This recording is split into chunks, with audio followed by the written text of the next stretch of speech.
Well, welcome everyone. I'm very excited to have our first online panel. Just as a reminder, this will be a recorded broadcast. So today you are all being recorded. This panel will be focusing on opportunities in crisis and beyond.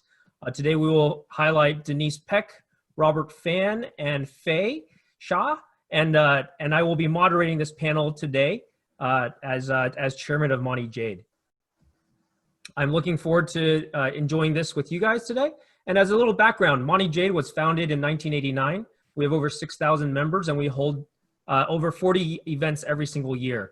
We were founded by a bunch of immigrants from Asia who were under-networked and under-resourced when they immigrated to the US. And together they bonded together and formed a community to support one another. From that community, billions of dollars of enterprise value was actually created. And today we actually hold and have three pillars of focus today. Number one, we have a mentorship program, which many of you are part of or have been a part of, focused on developing agents through mentorship and active engagement. It is a six-month-long program, and I'm really glad to have three of our mentors of our program today. All the people on this panel today are all mentors, so this is fantastic. The second pillar that we focus on is technology forums. The technology forums are focused on enabling our community to learn about new developments in the ecosystem, so there can be opportunities for investments and also business opportunities as well. Lastly, we do interviews.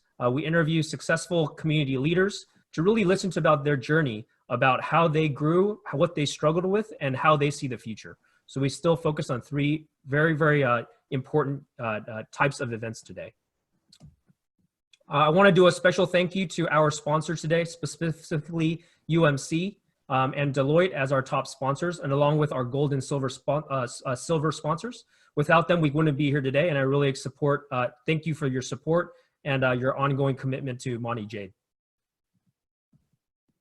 Just a little quick note on Zoom etiquettes. We do have a Q&A capability on this webinar. So please, if you have any questions for our panelists during this conversation, please type it into the Q&A function. This is different than the chat function. As an attendee, you can upvote other people's questions. So if you think that's a good question or you have a similar question, feel free to upvote it and we will get them responded to in sequence of importance. From a chat room standpoint, just utilize this for general conversations. Panelists today will not be responding to their chat. It'll be a little bit challenging to respond and have a conversation at the same time. So bear with us if we're not responding. And if you have any technical issues, please put it in the chat room. I believe Ryan is on our chat room today monitoring this well. And as a reminder, this session is being recorded. Today, like I said before, we have three great panelists. Denise is currently executive advisor for Ascend, and founder and current president of the Stanford Graduate School of Business Asian Alumni Network.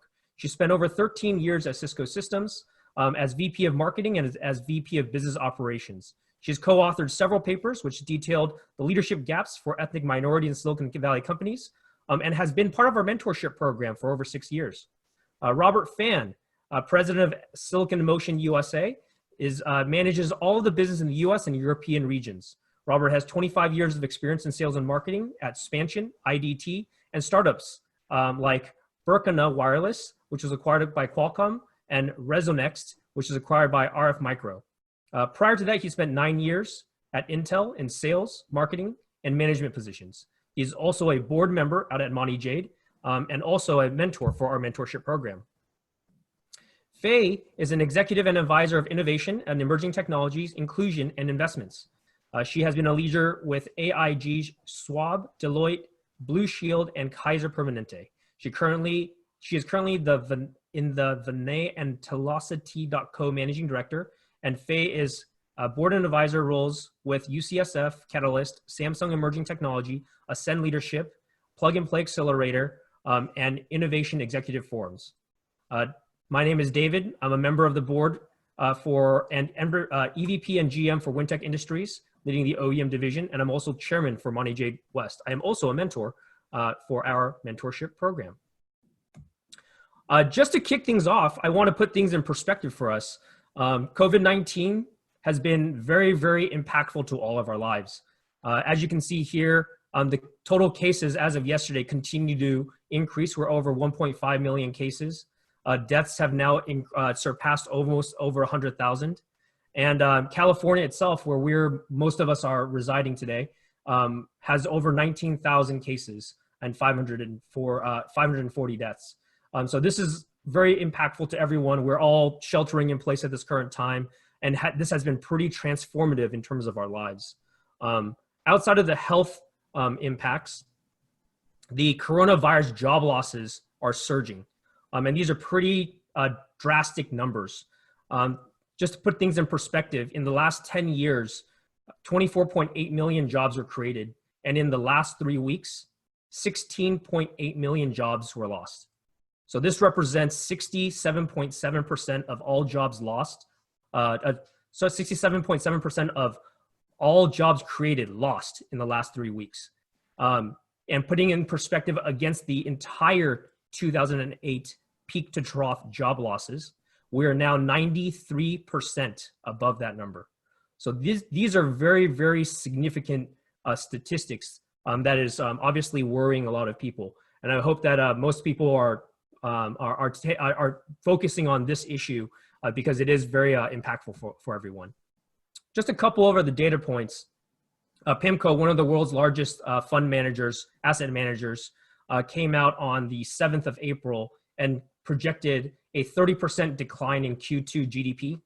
And to put that in perspective, in 2008, we had a maximum of 8% decline of GDP on an annualized basis in a quarter. JP Morgan 2 days ago came out and said they updated their forecast. They are now forecasting a 40% decline in GDP with a 20% job loss unemployment, which equates to 25 million jobs, still significantly higher than where we stand today. And this is updated from their March forecast, which was only 25%. Here in California, we're disproportionately impacted. So we have the highest number of job losses at this current time, and this was only stats through April the 4th. Now, we did do shelter in place earlier on, and so I think that has a disproportionate impact, but it doesn't minimize kind of the impacts and how big of a impact that we will have here in California. Now history doesn't repeat itself, but it definitely rhymes oftentimes. So we've assembled this great panel today who have all had experience going through different crises and have experience about like how we should be thinking about some of these issues at this current time. And at this time, I want to open it up to our panel, and I want to really kick it off first to Robert. What do you think is different about this crisis in 2020 versus some of the other ones? If you could maybe talk about some of your thoughts on that, that'd be fantastic. Okay, David. Hey, good morning, everyone. First of all, happy Easter weekend. I hope you're all safe and healthy and practicing social distancing. As David introduced, this is unprecedented type of circumstances that we're facing through. I've happened to have experienced the last 4 depressions. I hate to admit it because I'm admitting my age, but I remember all the recessions back from 1987. But this is, from my experience, the worst. And the reason is very simple. In the other recessions, you do not have things like work from home, shelter in place. You do not have airlines, cruise, restaurant industry shut down. You didn't have the dramatic loss of jobs and the dramatic loss of the stock market value in such a short period of time.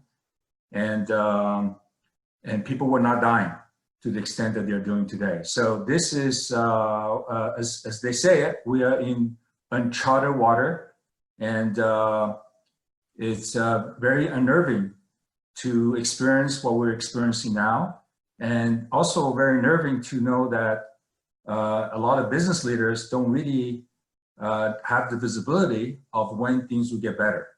So from that perspective, David, this is a very unique experience that we're going through right now. Yeah, definitely. And Faye, do you want to have some comments on this as well?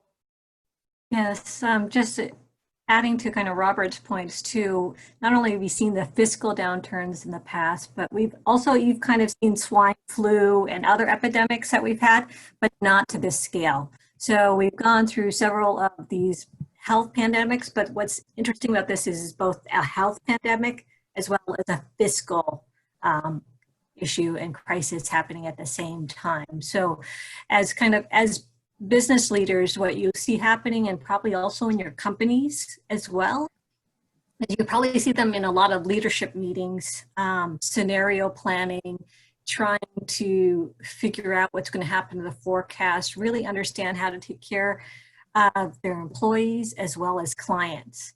And it's such an important time for you in your role to say not only how's it impacting you personally, but also professionally, and being really open to that. So we're looking forward to your questions and comments as well of how best, we've seen some good practices in that area, but how best we can help you. So these are just some examples. Great. Denise? Hi, good morning, everybody. So adding on to my fellow panelists' comments, what's strange about this one is this is a global phenomenon that's happening.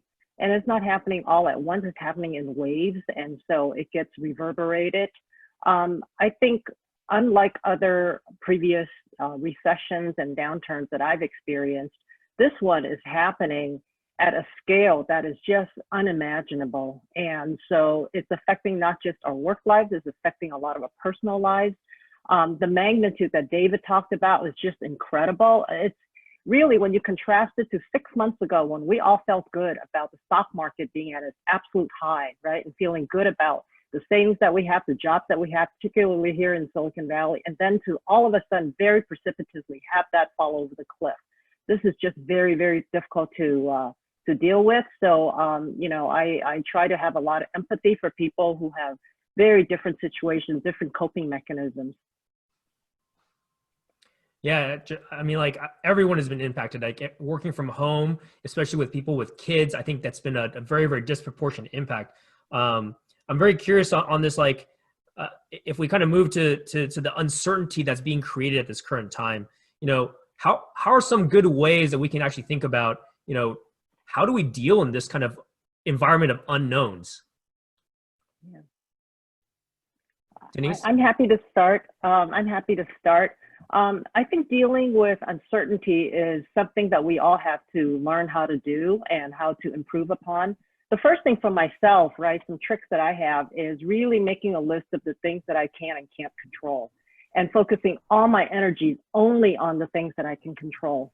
So for instance, very early on, I established that I'm not going to be an over consumer of the news cycle, or even to look at my decimated financial portfolio. It's just not worth it. The gyrations were happening too frequently and of a magnitude and amplitude that's not possible to absorb. So unless there is something that I see on the news that affects my day-to-day decision-making, I try to absorb very little of it as much as possible. And that's difficult to resist, but you know, it's something that I try to do.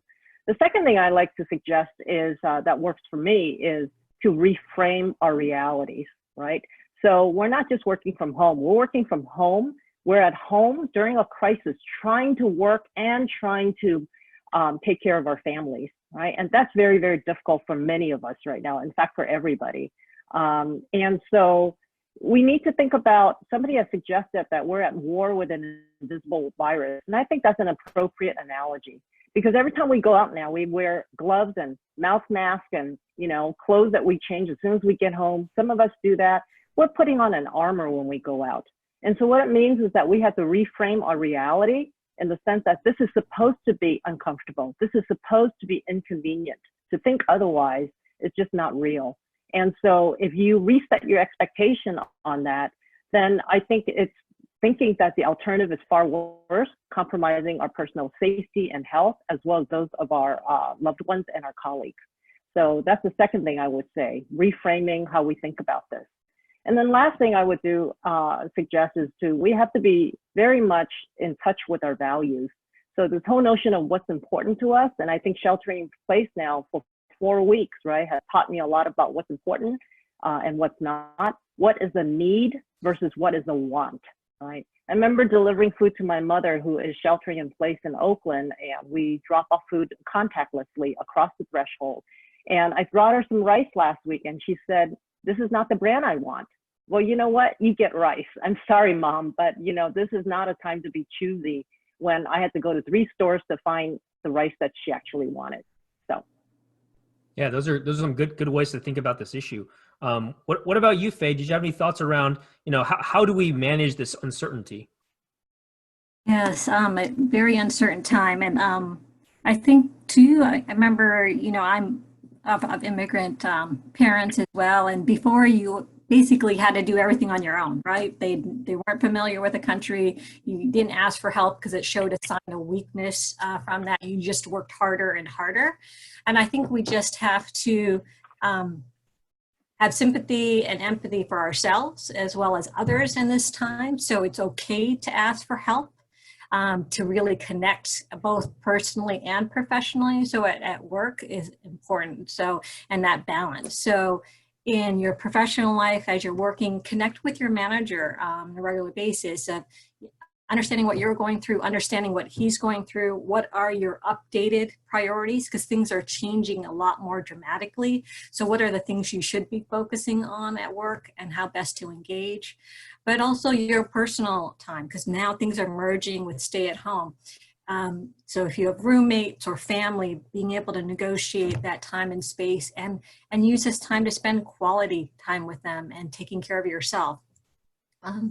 Some things I've also been personally doing is that, as Denise was saying, reframe, re-envision, take this moment to say, what can I do? What's in my control? But I've been trying to also look at online classes, new skills I can learn, things that can bring joy to my life and kind of revisit what are my goals, what are my personal goals, and what things I value. And also connect with others. I found that this is times, whether it's virtual happy hours or online chat groups or video connections, this is a wonderful time to kind of connect together because we're all sharing this experience globally. That's great. Robert, you want to chime in here as well? Yeah, sure. So the previous panelists have said a lot of good suggestions. I'd just like to add on a couple that are more personal. Is that I think is a great opportunity to assess your circumstances. A lot of people, when they look at their career planning or their life planning, they look at from the perspective of optimism, which is good. But now we have an opportunity to assess the circumstances in a downturn.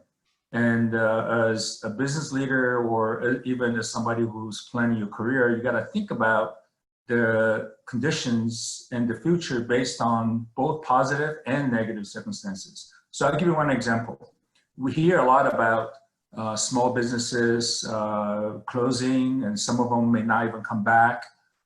So for people who thought about potentially become an entrepreneur and giving up their cushy and high-paying corporate job, this is a time when you realize that, hey, wait a minute, having that cushy corporate job with stable paycheck and income is actually not a bad thing.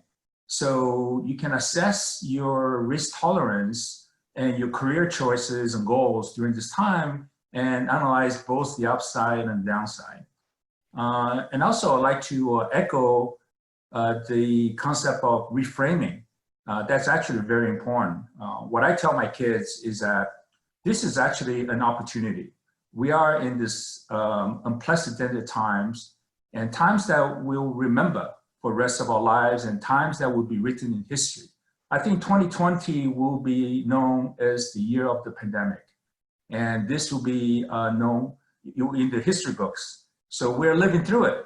We should experience it, all the goods and bads of what's going on right now, absorb it, internalize it, rationalize it, and like I said, try to make an association of what does that mean to yourself from a career perspective as well as from a personal perspective. So Robert, you have a pretty unique perspective right now as president of SMI USA, and I'm very curious, like, how are you guys going through scenario planning in this level of uncertainty? Like, what are you thinking about at a very high level corporate lens, and how do you think it's going to trickle down to the rest of the employees over the long duration? And how are you messaging that? Sure. Yeah, that's a good question, David. So we're a public traded company.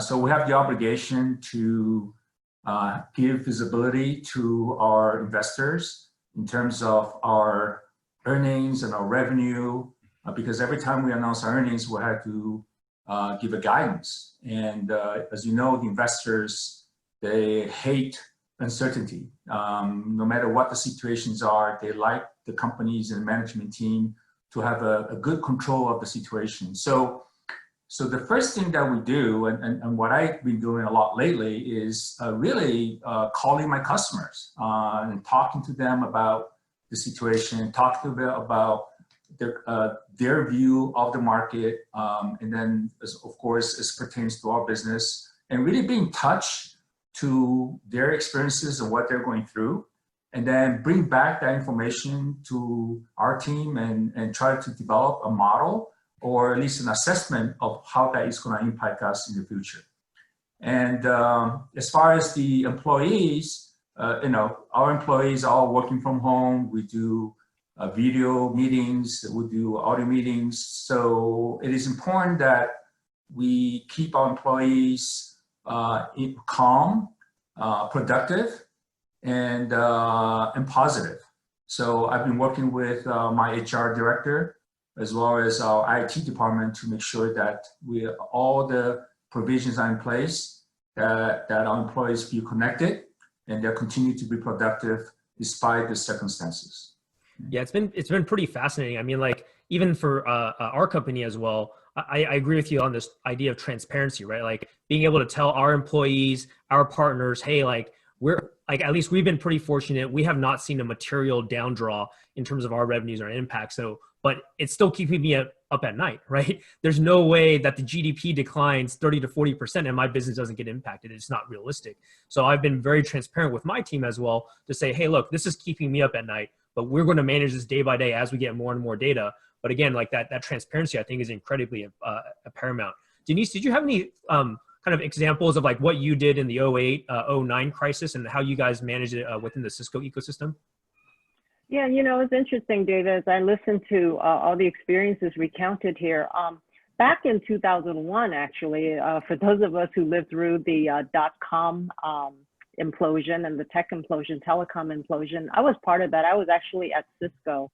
And, our business went down significantly as well. And I was VP of marketing at the time, and the CFO cut everybody's budget. And, in marketing, if you don't have program dollars, you might as well go home because there really isn't much to do. And I realized that during the downturn, no amount of marketing spend can actually create demand that isn't there. So I decided to think hard and long about what I wanted to do with my career. And I decided that I wanted to stay with Cisco, but that I wanted to emerge during, when we get ready for the upturn, to be a stronger marketing person. And the way I want to do that is to apply for a job in IT. And so IT, of course, is Cisco's customer base. And as it turns out, of course, I have no training whatsoever in running an IT organization. But I raised my hand anyway to the CIO and interviewed for a bunch of jobs on his team, on his staff. And of course, I was told that I was not qualified for any of them. And he came back some weeks later and said, I know you were interested in being in IT to get the experience so that you know what our customers are going through, but I have, but you weren't the first candidate. However, I have a project that is way over budget and late, and they need a leader. I said, I'll take it. It was one of those, failed mission jobs at the time, and I decided to go after it. It was one of the steepest learning curves I've ever taken. And I knew that if I didn't do well in that job, they would be showing me the door. But you know what? I stuck through it. I learned a lot in 9 months, in 12 months, right? I led the team. They were both in India and in San Jose. And we got the project over the line. And it's one of those examples where at the end of this, if you would, of the stint, I was called back into marketing and ran global marketing operations, which was a much larger job than the one that I had left. And so at the end, what the CIO said to me when we brought this project home and over the line, he said, I just wish that I had hired you a lot earlier into the role, because at the end of the day, it wasn't about software development skills. It was really about leadership skills.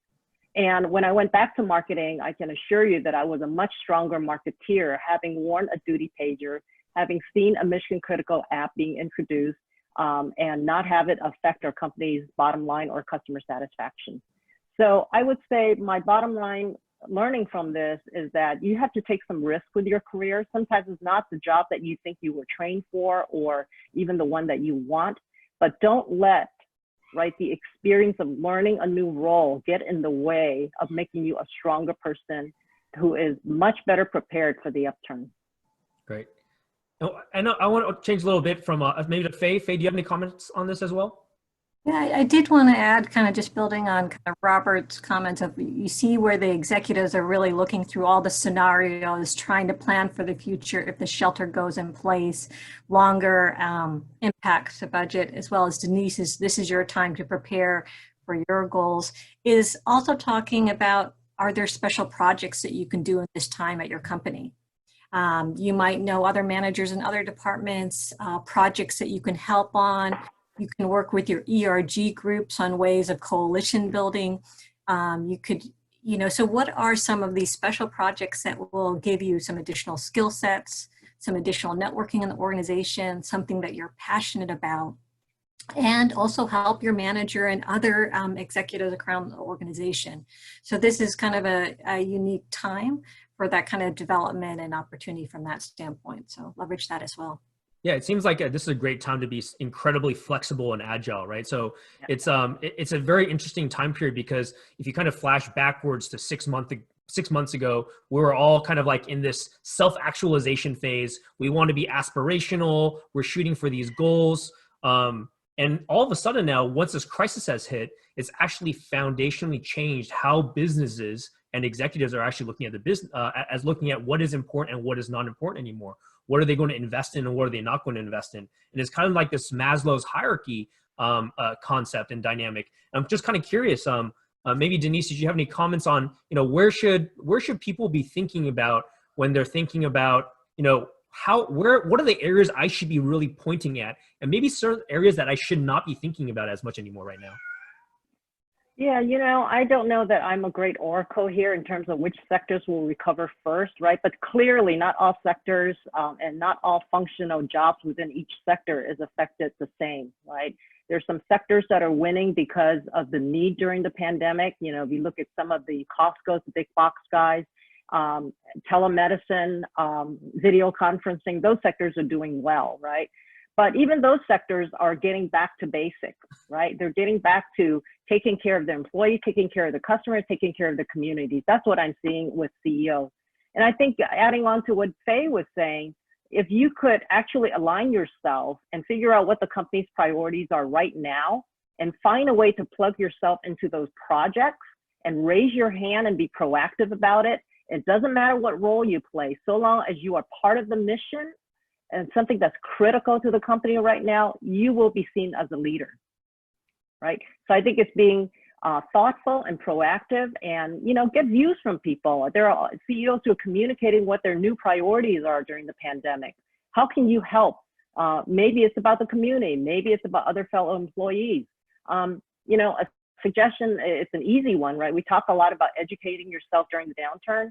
It is now a video conferencing lifestyle that we're all experiencing. I would urge everybody to figure out how to be a power user of the video conferencing platform that you use in your company, right? That will give you significantly more flexibility and control to a certain extent to help other people and make video conferencing more productive for you and your colleagues. Great. At this time, I'm going to open up to a little bit of Q&A just before we jump to our next topic. Peter, are you there? Yes, David. Let me just summarize some of the questions if the people are very active. The first question is coming in from Joanna Hu. She's asking about, relating to your slides, can we discuss the reasons why CA has high ratios of jobless claims and population? But follow on other question, can you also comment on, the type of sectors and type of positions that may be more severely impacted and perhaps have long-term sort of a residual impact? Sure. Anyone want to give that a shot? I could definitely give that a try.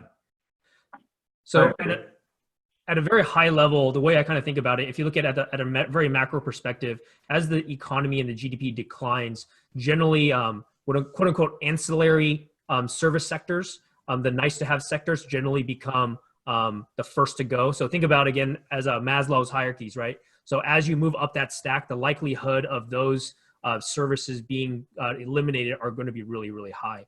And so when you think about consumer goods, consumer discretionary companies, so like if you're a widget company that's selling as a startup, those are probably more at risk. Things that are more that have longevity is going to be things like a network infrastructure. So if you're selling hardware into data centers, you're probably doing okay right now. Versus if you're selling a new cell phone case, you're probably not doing as well, right? So there's going to be a relative basis. The secondary area that I think there's a possibility of more or less being able to identify winners and losers is this idea of strong balance sheets. So the stronger the balance sheet of a company, stronger the cash reserves on a company's balance sheet is going to improve the longevity of that company. The big issue, I would say, in this last cycle is companies have raised a lot of debt. They have purchased back a lot of stock to drive their earnings per share up. And I think a lot of those companies that are now over-levered are going to have significant problems. So if you look at kind of at a very macro basis, companies that have a lot of debt, I think are going to be more likely to do layoffs and job attritions. So right now, it's what I would say is kind of same as what a lot of financial advisors say. It's bear to the side of quality for your investments. And this also goes to it'll probably correlate with job retention. I'm not sure, Denise or Robert, did you have any thoughts on that one? So, David, I agree with your assessment as well. I mean, if you look at the news yesterday from Yelp, they laid off 1,000 employees and furloughed another 1,000, even though they have over $400 million in the balance sheet. They are definitely taking a more precautionary approach to this situation. Obviously, a lot of the restaurants are not putting ads on their platform. So liquidity is very important, and the companies that have liquidity are the ones that is going to emerge stronger. And actually, there's a lot of companies that are doing well. As Denise has mentioned before, companies involved in online activities, Amazon's definitely doing very well. So I think the opportunity here is to look at transformative businesses and platforms that is not just being adopted during this crisis, but it's going to essentially change the way we live our lives going out of this crisis. So I do believe that the notion of doing more online is going to stay with us. Things like telemedicine, online education, museums, zoos are streaming online as well. I think a lot of that capability will stay as a complementary to face-to-face and visits, but they will be around for a long time afterwards, because that will fundamentally be a paradigm shift on how we shift from a physical type of life to now embarking more on the virtual lifestyle going forward in almost all aspects of our lives, from work to leisure, to travel, pretty much everything. Faye, you want to chime in here as well? Yeah, I did want to say to Joanna, wondering why California was so very high on the jobless claims. Also aware that we were one of the first states to go in place with the shelter and work, that actually several states, I think last count was 6 to 8 states, still do not have shelter in place. So Kentucky is basically saying, no, we're going to keep continuing. We're just going to social distance from each other. So I think that's what you're seeing is California was one of the earlier states to actually go shelter in place. So therefore, more time to put the jobless claims in, more impact into the small business and where we're going. So you see some of that trend. So I think you'll see some of the other states following. There's just a lag as well. Agreed.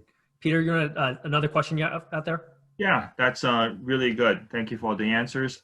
People are drilling in a little bit deeper to say, well, given this is what it is, can we talk a little bit about if the situation persists, say go beyond 30, 60, 90 days, and forbid that it goes longer than that?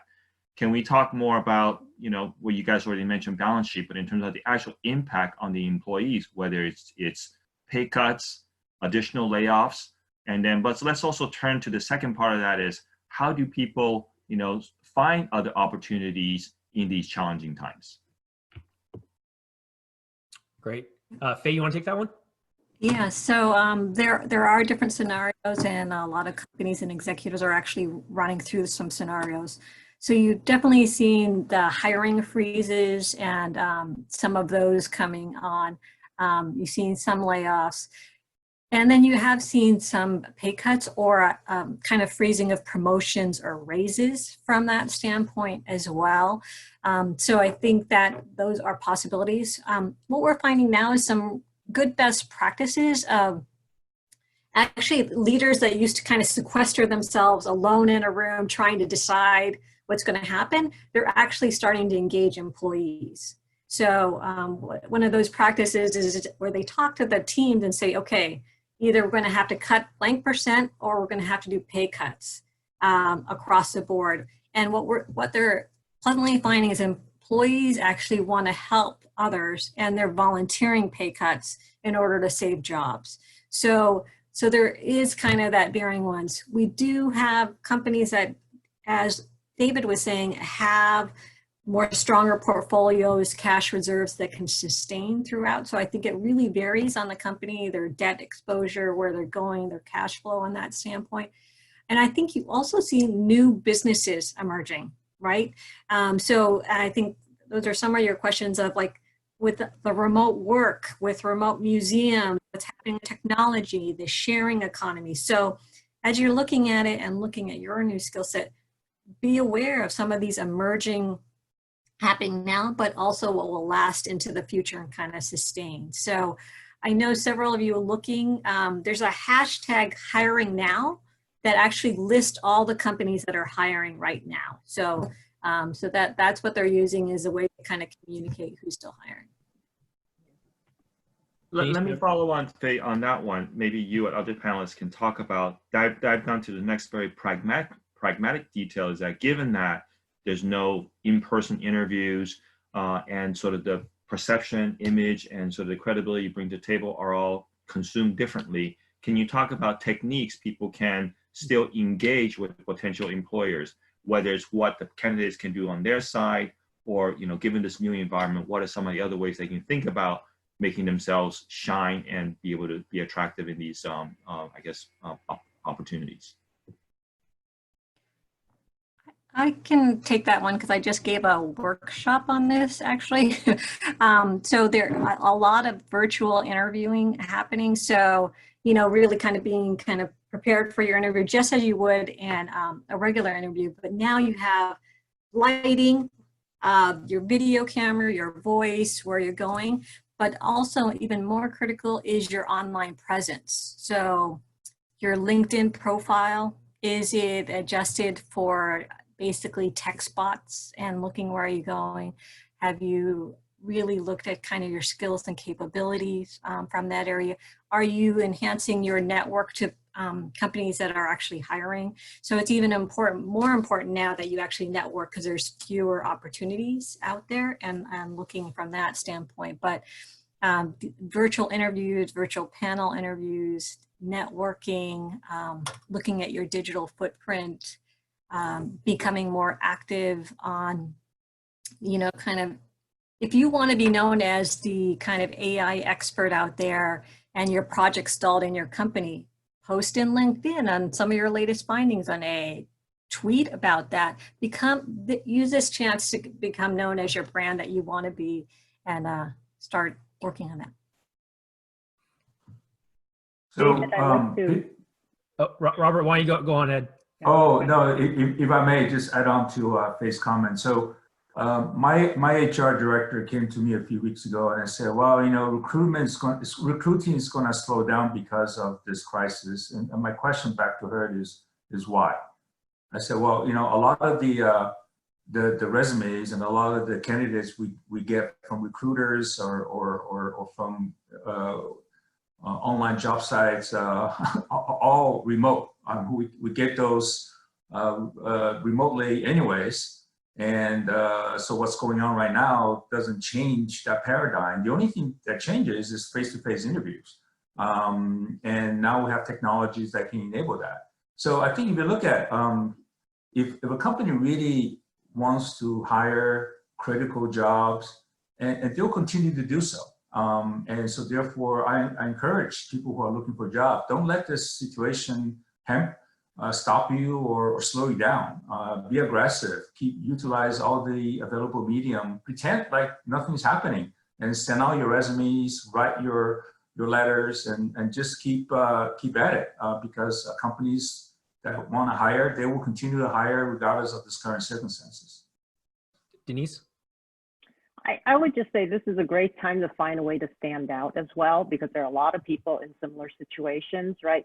An idea may be to, take it to the next level. Instead of sending them your online resume and just sending them to LinkedIn, maybe you record a voice file, maybe you record a video file, right? And say hello. And I think it's important for people to understand your personality beyond sort of the flat two-dimensional, digital footprint. I mean, make it interactive, right? Let your personality show out.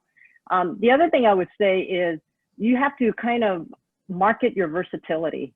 So the job that you have today, utilizing certain skills that you have, may not say everything about all the skills that you have. So you have to think back to what else can you do and leverage from the experience and the skills that you do have that may be hidden, right? How can you activate them in other situations, other projects, other functions, and be extremely mentally flexible to that? Great, thank you. I want to move on to another topic, which is really about how do we stay connected? And I think, especially in this period of time where we're all sheltering in place, we're adjusting to a new lifestyle, right?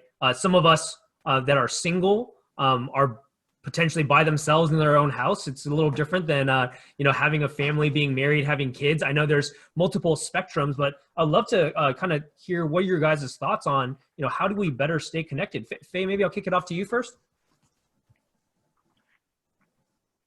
Yeah, so I think staying connected, there's some really creative ways now. People are doing kind of happy hours, themed get-togethers, using this time to do online problem solving and brainstorming by using kind of the whiteboard capabilities, the chat bots, the Slacks of the room. So I think there's some real opportunities for all of us to kind of stay connected, not only at work, but also personally. I know I've had friends from around the world, some I haven't even talked to in several years, just reach out to say, how are you doing? Are there ways you can help out? So I think from that standpoint, this is a real opportunity, and that we have all these various technology ways to kind of connect with each other as well. So really encourage everyone to kind of get connected.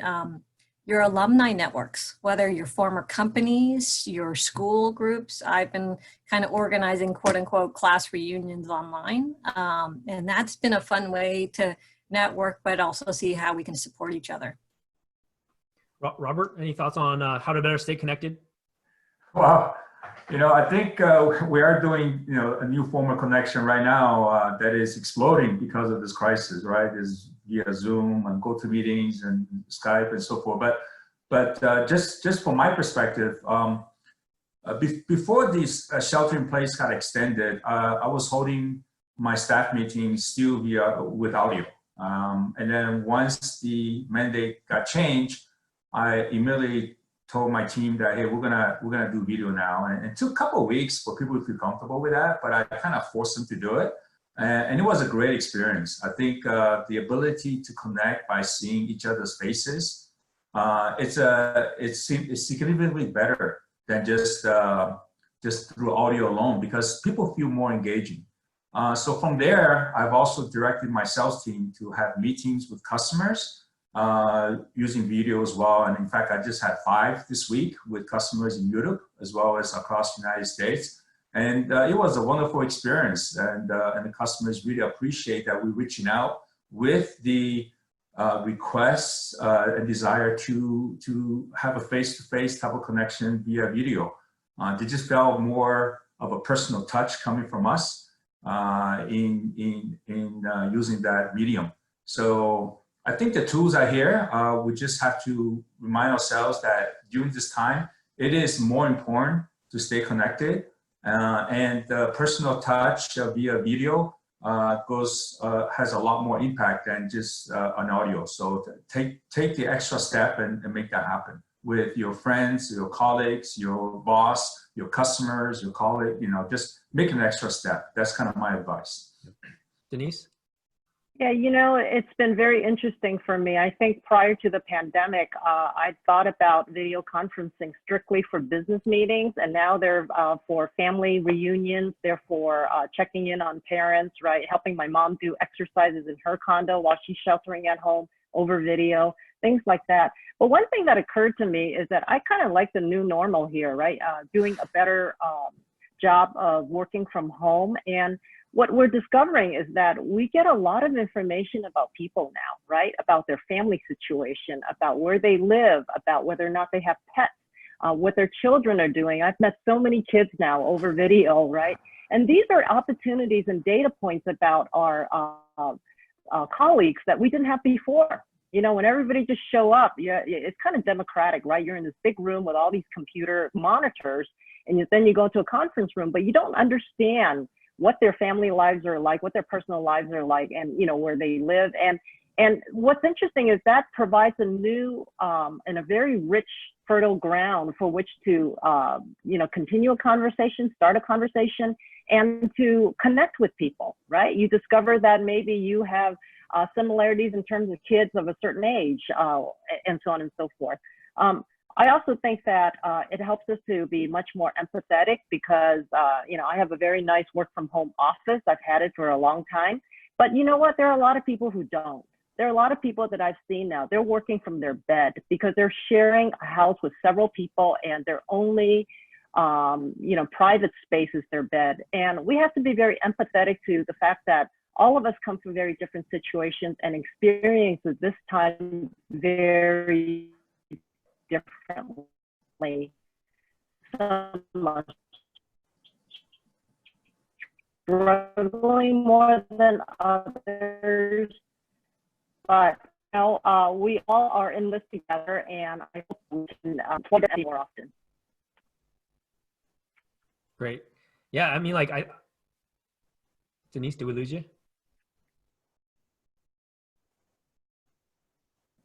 Yeah, I just frozen out. Oh, there we go. You wanna try again? That maybe the last couple sentences. Yeah, I was just saying that the new data that we have about the personal lives of our professional colleagues should be a rich, fertile ground from which to start a conversation, and also to be very empathetic to what people are going through. Not all of us are experiencing this pandemic the same way. Definitely. Yeah, I love that comment. Just I've definitely noted that through this time period. I love this idea, and I've always told a lot of people that I've worked with to hey, you should host at your house. Invite people over. I learned that actually from Larry, who was my mentor when I first joined the mentorship program. Bring people in, share their house. There's a sense of vulnerability that you open up, and it's almost like overnight we are required almost to open up. Everyone can see this calendar in my background. It's oh, I now see that David is completely OCD and needs to plan out the whole year at the very start, right? And so, I mean, there's always these nice silver linings out of some of these crisis points, and I really love that we are staying connected. I think it's really important. Peter, did you have any more questions you wanted to throw out there? I know there's a list of questions out there.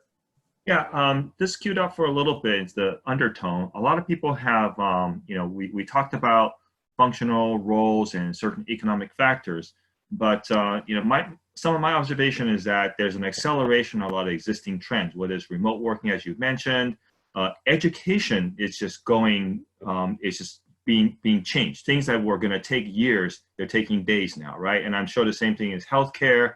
And I'm sure we're all seeing way too much data presented to us these days about certain topics.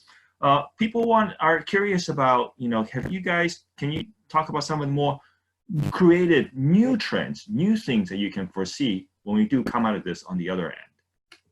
Crystal ball time. This is Faye. I've definitely seeing where 3D printing is really starting to come into play because of the shortage in supply, right? So 3D printing protective equipment. But now if you kind of take that into the future is parts for cars and, you know, your crown at your dentist office, things. So I think you're going to see a lot of localized 3D crowdsourcing on printing as well. And right now we see on protective equipment.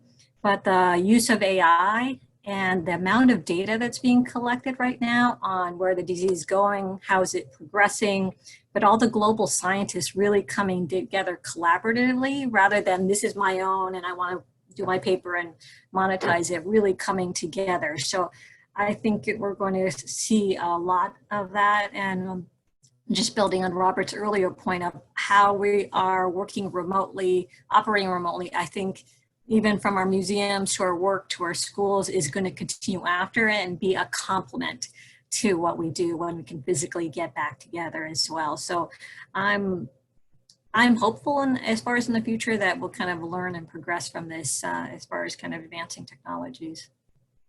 Robert, did you have a thought on this? Yeah, I think beyond the obvious that we talked about, I think one subtle changes that's gonna take place is in the supply chain. I think we've experienced a lot of shortages of various different products, including toilet paper during this crisis. So I think the supply chain of almost every single product is going to be altered. I was just on a call with a customer, a big server manufacturer in the world, and they told me that their demand is skyrocketing because of the cloud infrastructure buildup, but they are facing shortages of components, even raw materials, even as little things such as passive, because the suppliers were not prepared for this type of crisis. So I think emerging out of this, every company, every industry is going to look at the supply chain to make sure that no matter what happens, there will be risk mitigations in place to ensure continuity of business when the next crisis comes. So I think that will take time to evolve, but that's going to be one major changes that's going to come. Denise? Something I want to say, having gone through multiple recessions in my career, so during downtime, I worked for big companies and everybody was worried about productivity. So this whole notion of beyond cost cutting, how could we eliminate processes through process re-engineering while maintaining product quality and customer satisfaction? Do certain things need to be done now? What is the sequence in which we do them? What are the key IP assets that we have, such as customer data, that absolutely need to be protected, maybe use the downturn to clean that up? A lot of the back office stuff, for those of us who were in those roles, were actually becoming much more important, right? How productivity gets measured gets a lot more scrutiny. So for those of us in those kinds of jobs and those kinds of functions, think proactively about how you could help your company from where you sit and make proactive recommendations. So that's my advice. Yeah, definitely. Especially as all the companies that I'm seeing around the ecosystem right now are really focused on cash flows, profitability, making sure they can stay in business and or their customers can stay in business. Anything on that front in terms of business transformation is super important at this current time. I want to echo Robert's point on supply chain changes. I think given some of these material shortages, especially like PPE shortages with our hospitals, potential medication shortages coming up down the line, I think there's going to be a national movement across all nations to actually centralize or de-globalize certain key critical supply chains. So I actually think this shift in terms of a localization of manufacturing is going to be regulated, I think, coming down the line. So I think that's going to be a very large macro shift. In terms of like some of the other things, I think collaboration online is going to accelerate. I think people are seeing the massive benefits, like someone already talked about, online education skyrocketing, online entertainment, right? Like Disney Plus just came out with 50 million subscribers, like their business is blowing up. Zoom is doing incredibly well.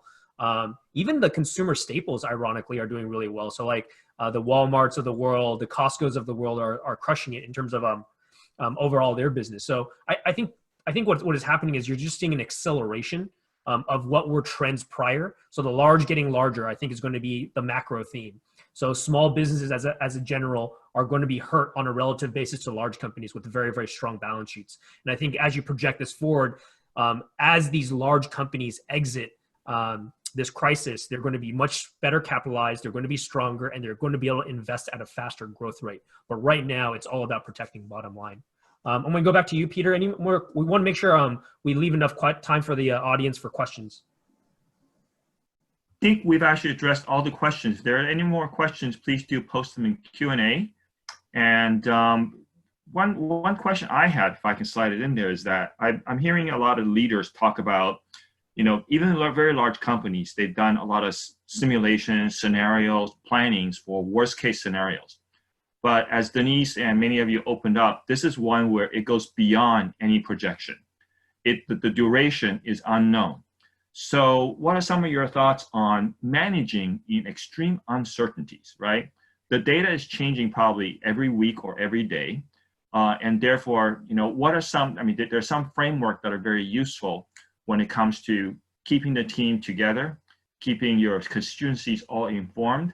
So it's a multifaceted answer. I was wondering if you can address that, thinking, in other words, helping our people, our audience think of themselves as leaders in these critical situations.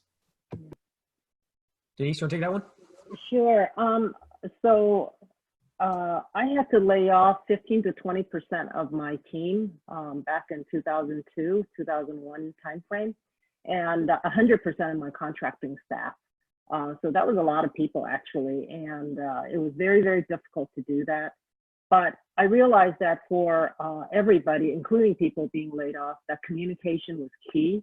And because we were operating in a wartime, mentality, I had a war room. So the war room consisted of daily meetings where I could help to translate the company's messages to what it means for our department and for our function. And to have that kind of visibility and access to management where I would hold office hours and let people come in and talk about whatever it is on their mind. It was interesting. I got a lot of questions from people about, am I at risk? Am I going to be on the list, right? And that is very natural to ask those questions because everybody was concerned. Everybody was not secure about their job. But frankly, even as a VP, there were times when I didn't know, right? And I just have to be honest with people that I didn't know. And I think people really hold you accountable to your candor, to what you can say, and not try to twist it and sugarcoat the realities of what's happening, while at the same time being very personally empathetic to whatever people are going through. I remember there was a person that I had to lay off on my team who was actually dealing with cancer, and that was just a horrible thing to do. How to create the layoff. This person was on the list, but that didn't mean that after she was informed, I didn't go to her on a personal level and say, how can I help out? Okay. So anyway, I think communication, transparency, frequency communication, access to management, tell them what you know, empathize with them. Those are key. Let me add on to that. So at our company, we already went through a worst case scenario, which includes measures such as cutting pay to executives, stop stock buyback, stop dividend payments, cost containment, and then as a manager, I've also done some mental exercises about if situation gets really dire, who I should lay off. There are people or organizations or projects in my mind that I'm formulating in case it gets to that point. I hope it never gets to that point. But as leaders, we have to prepare mentally just in case we have to exercise that option. So in business, we hate surprises, right? And we hate uncertainties. So the best way to counter that is to think through in advance the different scenarios and how to counter this crisis if it does get worse. Yeah. So when I think about this issue too, I always start at the macro, at the very, very top end of things, which is, in my perspective, when we think about kind of the macro, it's always the US GDP. So if the US GDP is declining or overall industry ecosystem is weak, then it will trickle down into different industries. And we've covered this a little bit already. Certain industries are doing well, certain industries are not doing well. Obviously, telecommunications is doing very well. Industries like travel and leisure are doing very poorly. So at a very high level, when we go from GDP, it goes down to industry. Within industries, then it goes to the competitors within each of these ecosystems. Within each of these ecosystems, there's going to be strong companies and weak companies, right? So strong balance sheets, weak balance sheets, no leverage, high leverage. And then once you find a company, it then trickles down into the departments. So if the GDP at the very top is declining, it's cascading into the industries, it's cascading into the companies. When we look at the company lens, the first and foremost is bottom line survivability. So does this macroeconomic impact my, as a business, my ability to survive? If the answer is yes, then I need to make sure that I cut down from an OpEx standpoint, operating cost standpoint, to the maximum, so in order to continue to survive. Then it goes to the fringes, right? So what is most core to my business to what is non-core. So core to my business is what is bringing in revenues every single day, not revenues tomorrow, not revenues in 3 months, not revenues in 6 months. It's what is bringing in revenues today. Usually this will be the last to be cut. The first to be cut are the farthest things away, usually from a revenue standpoint. So the farther you sit from revenues, the more likely it's going to be cut. Now, again, you got to put this in perspective with the strength of the balance sheet of the company. If they're very, very strong, someone like a Google or something like that with a massive balance sheet, Apple with a massive balance sheet, they can weather the storm, right? So, but if you're at a company like Tesla, where you have a very weak balance sheet, where you have a ton of debt, they're going to be cutting rapidly, and you've already seen that. So it really depends. It really depends from company to company, from industry to industry. There's not actually a uniform answer. You just think about the cause and effect cycles associated with how the ecosystem interplays. So that's the way I would think about it. But staying close to the revenues, being as agile as you can during this time. Right now, it's not about what is my career progression? What is my promotional path? Throw that out the window. It is all about how do I save the business? How do I make sure our business survives this downturn? And how do I make sure our business exits this downturn stronger because of what I've contributed? So I think that's a very, very important a dynamic to think about, and making sure that you're communicating that with your counterparties. So not just thinking in your head, but hey, talking to your leadership, how can I help? How do I make sure this is getting better? How do I help build scenario plannings, et cetera, et cetera, et cetera, if you're a part of that cycle? Peter, any more questions? I think we're good. Thank you, David. No questions right now. Awesome. I want to throw it a little bit differently on like, how are you dealing with family? So like, are you spending more time with family? Are you like doing video chats? Like, what's going on with everyone's family here? Maybe I'll start with that. So I got a kid in a freshman in college who's back from Boston because he cannot go back, and I got a high school senior, and both of them are in the house, and we're very happy, by the way, as part of this experience that we have. Everybody's together again, but my kids are practicing social distancing with the parents, so they're doing what they usually do, focusing on their friends and their schools and their own little world. But overall, I'll have to say that's one bright spot that came out of this is the fact that my son is back from college, and we're going to have him for a few more months with us before he go back to the East Coast. And then we are trying to enjoy the family time as much as we can. That's great. Denise? So when I think about family, I think about several dimensions. Fortunately, all of us are safe and healthy and distancing and sheltering in place.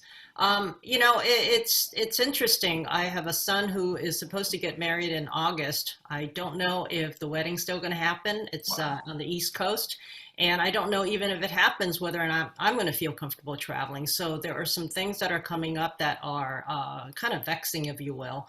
I miss them, but I think it's also a time to do a lot of Zoom calls to stay connected.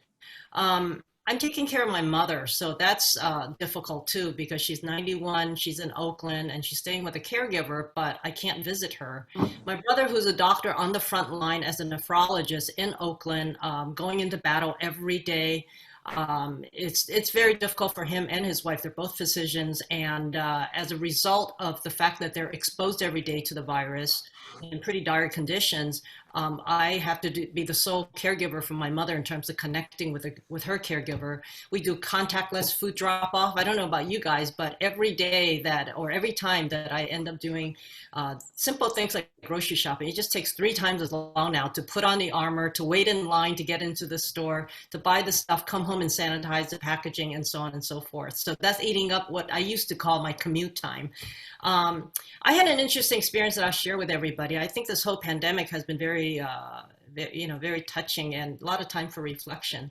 So last Saturday was Qingming, tomb sweeping day. And I actually went to my father's cemetery in Colma and paid him a visit. And unlike all the other time, it was completely empty. I was the only person there. And as I paid my respects to my father in his grave, I realized that he was also socially distancing, sheltering in place, 6 feet apart. But I had a lot of one-on-one time with him, and that brought me a lot of comfort as well. Thanks for sharing that. Faye? Yeah, no, just to add, my mother-in-law lives with us, so that it add that sensitivity of making sure we're as sanitized as possible whenever we go out. So we've kind of been sheltering even more. I had both my kids come home from college, and we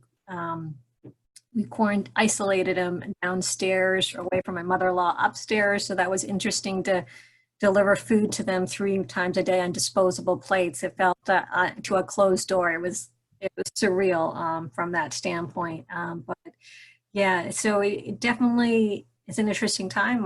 My mother turns 80 at the end of this month, and we were going to do this whole big party for her, and she was so looking forward to it. And she's in Southern California, and I take care of both my parents as well, and it's been so hard. I used to go down there every other week and take care of everything and their bills, and now we have to do it all remotely. So it is challenging, I think, from that standpoint. Yeah, it's been pretty, for me, like with family, it's been nice because, a lot more video conferences has been pretty nice. So we just did my niece's 4th birthday on Zoom last night. That was pretty fun. So we had people from all over the US dial in and sing her happy birthday. That was pretty fun.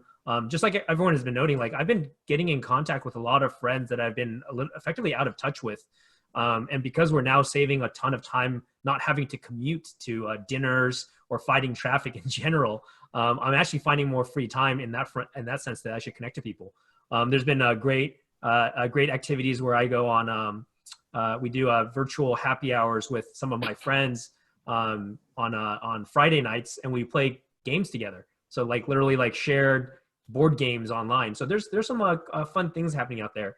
I've been also very kind of like surprised to the upside of how caring our community has been. So it's amazing seeing how many people actually come out and support a lot of our hospital workers. So there's been a lot of volunteers helping drive and get PPE to our local hospitals that are all really, really undersupplied at this current time. And it's been amazing just seeing the community pouring out during this time of crisis. And I think that is the important part about humanity in general, that when crises hit, I think people really come out and try to support, help one another. And I think it's important as a community that we do reach out and support one another. So if someone's been laid off, like let's find an opportunity, let's get them employed, let's find opportunities for them. Reach out to your friends, make sure that we can support each other. I know another question popped on the Q&A. Can you, Peter, can you jump in there? Yeah, and I should pop in a chat stream. I think a question is from Max, is that anybody want to comment on, in times of crisis, it's also time of opportunity. Can we talk about startups or small business in these times? Yeah, maybe I'll take a shot at that. So the key thing that we've been talking about, and David mentioned it multiple times, is that during this time of crisis, liquidity is the most important thing for business. And small businesses are hurting now, partially because of the drop-off in demand. But those companies or small businesses that don't have liquidity are going to go out of business. Same thing with startups. And this is kind of goes back to my comment earlier in the session when I talk about a time to reassess the circumstances pertaining to career goals. See, back in 2007, in the last financial crisis, I happened to be a new VP of marketing for a startup company. And when the crisis hit, they laid me off because marketing is a discretionary function. And the startup companies, they want to conserve cash. So in times like this, it's definitely more challenging to be in the startup companies. I'm on the board of a startup right now, and they basically push out their funding, Series B funding by another 6 months, so they're going to take a bridge loan instead.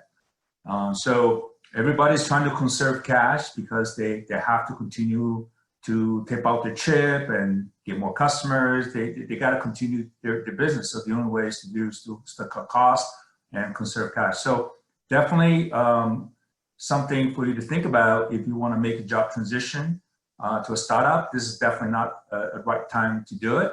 And if you're thinking about a career, long-term career to go into a startup, also you got to be cognizant of the upside and downsides pertaining to liquidity of companies in times of crisis.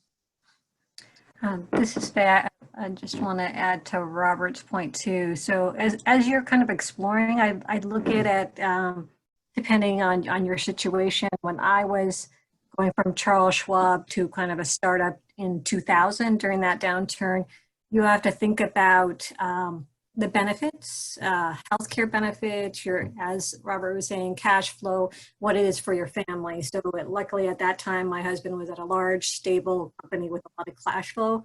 It did allow me to go to a startup and look at it. But as Robert was saying, be very considerate of that startup, what the opportunity is, cash flow. It is a challenging time to fundraise. We've been talking with several of the VCs. The VCs are actually focused on their current portfolio and making sure they can ride it out rather than making wholly new investments unless they're targeted at COVID. And kind of like the healthcare. So we've definitely seen healthcare venture funding kind of going up and some of the virtual remote technology going up, but some of the other ones are kind of holding still to see what happens to the economy and supporting their current portfolio companies. So I think it really is dependent on you and what you're looking at. If you're interested in startups and small business in general, and this might be an interesting time to reach out to startups and just serve as an informal advisor. Just kind of check in with them and say, you might have a marketing skill set, a technology skill set, and you're just kind of, in a sense, exploring from that. You could serve as a kind of an informal advisor, help them out in ways. So that gives you an opportunity to look kind of at small business and startup area as well. Denise? So one other thing I want to say really quickly is, especially during these times, really check out the experience and the skill set of the startup leaders. Sometimes these startup leaders may not have gone through a downturn, right, and don't necessarily have the experience, right, and how they cope with it could be very different than people who've kind of done it before. So that's something you want to check out. So I'm going to take actually the other side of this coin. So I actually think there's an interesting opportunity to actually invest in startups at this maybe not exactly at this time itself, but maybe as this financial downturn accelerates. So I think at the bottom of 0809 is where you had like companies like Uber, Airbnb actually get funded and start to accelerate on growth. So I think there's going to be pockets of opportunities for investment. And actually during these time periods, valuations are going to be significantly better from an investor standpoint. And also if you're going in earlier stage at a company, there could be a disproportionate equity amount at that time. But I'll echo Denise's kind of point on like experience set of a founder and a downturn. I think that is pretty paramount. And then what Faye said is right on the spot, right? All the venture capitalists out there right now, they're looking at their current portfolios and making the assessment, who am I going to continue to fund and who am I going to drop off and no longer fund? So if you are a startup coming out, you have to be better than a company that they've already invested in and are continuing to support. So this is like kind of like a double layer of challenge. So I think there's going to be some challenges, but again, I think there's some good opportunities. So I just want to wrap up a little bit. I know it's like 11:45 and I want to be punctual here. You know, COVID-19 has really impacted us in a multitude of different ways. On the, you know, the health side, the social distancing side, our work front, this is going to have a multidimensional effect. And but the good thing is that there's opportunities, right? I mean, whether it's finding a different way to be agile and supporting your business, whether it be finding investment opportunities, or whether it's connecting with people that you've lost touch with. I think there's going to be a bunch of silver linings out of this crisis, and we need to stay positive and we need to support one another. That's the whole idea of why Monte Jade was created, why the mentorship program was created. It's so we can come together in times like this to support one another. So I want to thank everyone very much for joining us today. Thank you, Denise, Faye, and Robert, for taking your time. Thank you for all the attendees. We have almost 65, 70 attendees today, which is fantastic. Thank you for taking your time out of the weekend. There will be a survey coming out after this. We are anticipating holding another one of these in about 3 weeks is kind of where our target is. And we will cater that next panel conversation based on your feedback. So thank you guys very much. I hope you guys enjoy this, and stay in place, stay healthy, and we will see you guys soon. Bye, everyone.